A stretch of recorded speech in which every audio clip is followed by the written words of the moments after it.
Malaking check sa'yo, Vice Ganda. Tama yung sinabi mo na kailangan ng pumili ng tama na ating mga kababayan. Huwag tayo magpaloko sa mga budol.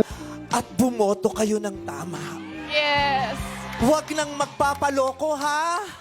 Alam nyo, kung nanalo man lang itong si Leni Robredo o kaya si Calio de Guzman, baka mas maayos ang ating buhay. Pero hindi. Pinaghandaan yung pambubudol at dahil limitado rin ang ating resources, katulong siyempre yung mga mass media, no? Na siyempre, pag binayaran mo yan, i-air yung mga ads, siyempre, milyon-milyon ang halaga niyan, hindi naman kaya ng mga maritinong kandidato, so nabudol tayo. Kaya mga kababayan, ito, sundin niyo yung payo ni Vice Ganda na pumili tayo ng tama sa susunod na eleksyon nang sa ganon, mapatalsik na natin sa pwesto itong mga magnanakaw, mga kurakot, mga buwaya, at lalo tigit ang mga buitre ng bayan para naman gumanda na ang buhay natin mga Pilipino.